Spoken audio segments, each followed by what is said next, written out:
नमस्कार मेरे प्यारे भाइयों और बहनों, आप सभी का हमारे चैनल पर एक बार फिर से स्वागत है।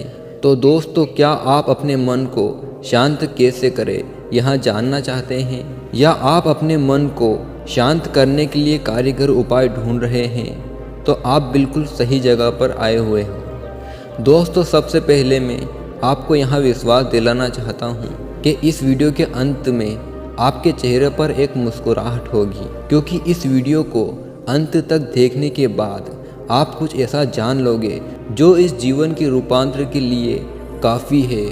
तो चलिए इस वीडियो को शुरू करते हैं। दोस्तों, एक बार एक लड़का एक महात्मा के पास आता है और उनसे कहता है कि महात्मा जी, मेरे जीवन में बहुत अशांति है और कृपया करके मेरा मार्गदर्शन करें, जिससे कि मैं इस अशांति से छुटकारा पा सकूं। वे महात्मा उस लड़के से पूछते हैं कि तुम्हारे जीवन में अशांति क्यों है? फिर वह लड़का उत्तर देता है, अत्यधिक विचारों के कारण मेरे भीतर बहुत सारे विचार चलते रहते हैं, जिसके कारण मेरा मन अशांत रहता है। फिर वे महात्मा जी मुस्कुराते हैं और उस लड़के से कहते हैं कि ऊपर उस आकाश में देखो, क्या तुम्हें सूर्य दिख रहा है? वह लड़का ऊपर आकाश में देखता है और कहता है कि जी गुरुदेव, दिख रहा है। फिर वे महात्मा जी उस लड़के से पूछते हैं कि तुम अगर लगातार धूप में खड़े रहो तो क्या होगा? वो लड़का कहता है कि गर्मी लगेगी गुरुदेव, और शरीर में बेचैनी पैदा हो जाएगी। फिर वे महात्मा जी उस लड़के से पूछते हैं कि अगर धूप में खड़े रहने से तुम्हें गर्मी लगती है तो इसमें दोष किसका है, सूर्य का, गर्मी का, या तुम्हारा? वो लड़का थोड़ी देर सोचता है और कहता है, कृपया करके आप ही बताइए गुरुदेव। वे महात्मा जी मुस्कुराते हैं और उस लड़के से कहते हैं कि सूर्य का काम है गर्मी देना और गर्मी का काम है गर्मी लगवाना। इसीलिए दोस्त तुम्हारा है कि तुम धूप में जाकर खड़े हुए हो। तुम चाहो तो धूप से छाँव में जाकर बैठ सकते हो। ठीक उसी प्रकार हमारे मन का स्वभाव है विचारों और भावना की खिचड़ी पकाना, और विचारों और भावना का काम है तुम्हें दिशा दिखाना। अब उस दिशा में तुम्हें चलना है या नहीं, यह सिर्फ तुम्हारे हाथ में है। देखो, ध्यान से समझो कि विचार और भावना समस्या नहीं है, बल्कि तुम्हारे उससे जुड़े रहना समस्या है। सोचो कि तुम धूप में खड़े हो और तुम चाह रहे हो कि तुम्हें गर्मी न लगे। क्या यह संभव है? अगर तुम्हें गर्मी से बचना है तो तुम्हें अपनी जगह बदलकर धूप से छाँव में जाना होगा। मनुष्य होने के 4 आयाम और है, तन, मन, दिल, बुद्धित्व। दोस्तों, बुद्धित्व यानी कि को बुद्ध के परे की स्थिति है, उसे बुद्धित्व कहा जाता है। दूसरे और तीसरे आयाम में हमेशा उथल पुथल रहती है, यानी मन में विचार चलते रहते हैं और दिल में भावनाएं होती है, और ये दोनों ही आयाम बहुत ही शक्तिशाली है। विचार क्षणिक होते हैं और भावनाएं देर तक टिकती है। इसे तुम ऐसे समझो कि कल तुम जिसे खोने से डरते थे, आज वो तुम्हारे पास नहीं है, और आज तुम्हें उसकी कमी महसूस नहीं होती है। कुछ समय तक हुई थी, लेकिन अब नहीं हो रही है, क्योंकि भावनाओं को अलग होने में थोड़ा समय लगता है। विचार तुरंत बदल जाते हैं, जैसे अभी तुम कुछ और सोच रहे थे और थोड़ी देर बाद कुछ और सोचने लग जाओगे। इन भावनाओं के कारण ही तुम्हें किसी से प्रेम हो जाता है, और फिर वही प्रेम नफरत में बदल जाता है, मित्र ही शत्रु बन जाता है। उसके बाद वह लड़का उस महात्मा से कहता है कि फिर उपाय क्या है, अपने मन को शांत कैसे करें? फिर महात्मा जी उस लड़के से कहते हैं कि उपाय तो है, तन के आयाम पर काम करो, और यहाँ सबसे आसान तरीका है, शरीर के स्थल पर हमारी कर्मेंद्रियाँ है और ज्ञानेंद्रियाँ है। हमारी कर्मेंद्रियाँ कर्म से जुड़ी हुई है और हमारी ज्ञानेंद्रियाँ ज्ञान से जुड़ी हुई है। इनके प्रति हम अपनी संवेदनशीलता को बढ़ा सकते हैं, और इसका मतलब यहाँ है कि हम जो भी कार्य करें उसे आनंद के साथ करते हैं।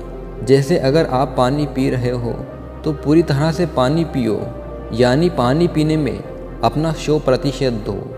ऐसा करने से क्या होगा गुरुदेव? ऐसा करने से तुम मन को और दिल को आयाम से हटाकर शरीर के आयाम पर आ जाओगे।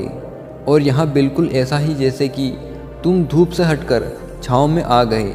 मन के और हृदय के आयाम पर अपना काम चल रहा है, लेकिन तुम्हारी जागरूकता तन पर आ गई है। जैसे कि सुबह उठो तो सूरज की किरणों को महसूस करो और हवा को महसूस करो। आंखें बंद करके पक्षियों की आवाज़ें सुनो। लगातार तन के आयाम पर काम करने से तुम एक दिन हैरान हो जाओगे कि तुम पक्षियों की आवाज़ों तो कानों से सुन रहे हो, लेकिन तुम्हारा चित्त शांत हो रहा है। तुमने अपने चिंतन पर कोई कार्य नहीं किया, लेकिन फिर भी वहाँ शांत हो रहा है। इसलिए पहला उपाय यह है कि हर कार्य को तन के आयाम पर जागरूकता के साथ करना। और दूसरा उपाय है अपने भीतर के नज़ यानी सुर को सुनो। फिर वहाँ लड़का महात्मा जी से पूछता है कि गुरुदेव अपने भीतर के सुर को कैसे सुने। फिर वे महात्मा जी उससे कहते हैं कि शांत जगह पर जाओ जहाँ पर कोई शोर ना हो, और अपनी आंखें बंद करो और अपने शरीर के भीतर के सुर को सुनने का प्रयास करो। हैरानी की बात यहाँ है कि वहाँ सुर कभी भी बंद नहीं होते और वहाँ हमेशा बजता ही रहता है। फिर वहाँ लड़का पूछता है कि तो फिर उस सुर को मैं अभी और इसी वक्त क्यों नहीं सुन सकता हूँ। वे महात्मा कहते हैं कि बाहर के शोर के कारण तुम उसे नहीं सुन पा रहे हो। अगर तुम अपने भीतर के सुर को अभी सुनना चाहते हो तो तुम्हारे अपने दोनों हाथ से अपने कानों को बंद कर दो और सुनो। तुम देखोगे कि यहाँ सुर बिना किसी यंत्र के बज रहा है, और जब तुम इसे सुनोगे तो तुम अपने हृदय और मन से दूर हो जाओगे और तुम्हारा चिंतन शांत होने लगेगा। एक बात हमेशा याद रखना कि मन सबसे ज़्यादा सक्रिय तब होता है जब इसे तुम्हारे द्वारा ऊर्जा मिलती है। अगर तुम अपने ऊर्जा को अपने तन को और अपने भीतर के सुर को सुनने पर लगाओगे तो तुम्हारा मन कैसे सक्रिय होगा। पर समस्या क्या है पता है तुम्हें? हम अपने विचारों से और भावनाओं से लड़ते रहते हैं और इसी में ही अपनी ऊर्जा को खत्म कर देते हैं। फिर हमें हर बार की तरह हमें अशांति घेर लेती है। इसलिए अपने मन को शांत करने के लिए ये दो काम करें। पहला, अपने मन के आयाम से हटकर तन के आयाम पर आ जाएं, और दूसरा उपाय है अपने भीतर के सुर को सुने। दोस्तों, वह लड़का तो उन महात्मा की बातों को समझ जाता है, लेकिन क्या आप समझ पाए? यहाँ हमें नीचे कमेंट में ज़रूर करके बताएं। दोस्तों, आज की यहाँ कहानी आपको कैसी लगी और इस कहानी से आपको और क्या क्या सीखने को मिला, यहाँ भी हमें कमेंट करके ज़रूर बताएं। साथ ही अगर आपको यह कहानी पसंद आई होगी और आपके लिए कारीगरी साबित हुई होगी तो इसे अपने दोस्तों के साथ इसे अवश्य शेयर करें। दोस्तों, आज के इस अपने मन को शांत कैसे करें, इस वीडियो में सिर्फ इतना ही। दोस्तों, हम आपसे फिर मिलेंगे ऐसी ही एक जीवन बदल देने वाली वीडियो के साथ। तब तक के लिए आप जहां भी रहें खुश रहें और खुशहाली बांटते रहें। धन्यवाद।